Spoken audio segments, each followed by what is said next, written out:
Peter Obi has taken to the streets alongside thousands of protesters, marching straight to the National Assembly in what has become one of the most significant political demonstrations Nigeria has witnessed in recent times.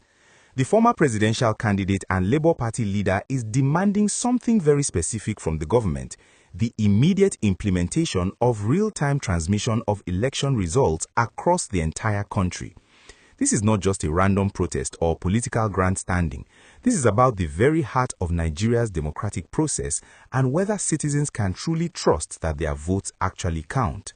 The demonstration that unfolded today saw massive crowds gathering in Abuja, with protesters carrying placards and chanting songs calling for electoral transparency. Obi, dressed simply and walking among the people rather than being driven in a convoy, led the march with a determination that resonated with everyone present. Eyewitnesses report that the atmosphere was charged but peaceful, with citizens from different walks of life, young and old, joining the cause. The message being sent to the lawmakers inside that National Assembly complex could not be clearer. Nigerians are tired of election results that take days or weeks to announce, results that somehow change mysteriously between polling units and collation centers, and results that leave citizens wondering if their votes were even counted at all. Real-time transmission of election results is not a new conversation in Nigeria. It has been discussed, debated, and promised multiple times. The technology exists and has been successfully implemented in other African countries with far less resources than Nigeria. The idea is straightforward. As soon as votes are counted at each polling unit, the results are transmitted electronically and immediately to a central server where everyone can see them in real time. This means that by the time votes are being collated at higher levels, the public already knows what the numbers should be. It becomes nearly impossible to manipulate figures because everything is transparent from the very beginning. The question Nigerians have been asking for years is simple. If we can use technology to withdraw money from ATMs in the remotest villages, if we can register our SIM cards biometrically, why can we not transmit election results electronically in real time? Obi's decision to lead this protest personally is significant because he has often positioned himself as a man of the people, someone who understands the frustrations ordinary Nigerians face with a system that seems designed to frustrate them at every turn.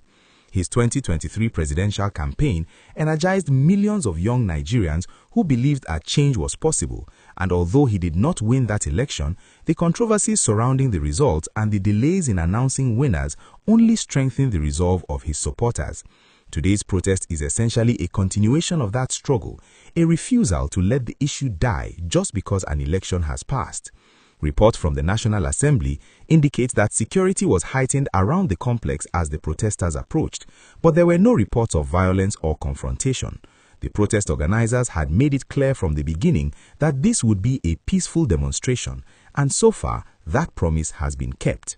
Some lawmakers were seen observing the protest from inside the building, and there are unconfirmed reports that a delegation might meet with protest leaders to discuss their demands. Whether anything concrete will come from such a meeting remains to be seen, but the pressure is certainly mounting. This protest also raises larger questions about Nigeria's democracy and the direction the country is heading. Elections are supposed to be the mechanism through which citizens choose their leaders, but when people lose faith in that mechanism, the entire system begins to crumble.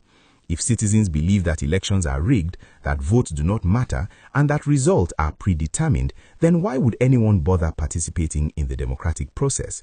This is the dangerous territory Nigeria risks entering if electoral reforms are not taken seriously. For those of you watching and wondering what happens next, this is definitely a story to keep your eyes on. If you found this update helpful and want to stay informed about what is happening in Nigeria and across the continent, please subscribe to the channel and turn on notifications so you never miss an update. The coming days will likely determine whether this protest leads to real legislative action or whether it becomes another demonstration that changes nothing. Either way, the conversation about electoral integrity in Nigeria is far from over, and every citizen has a stake in how it ends.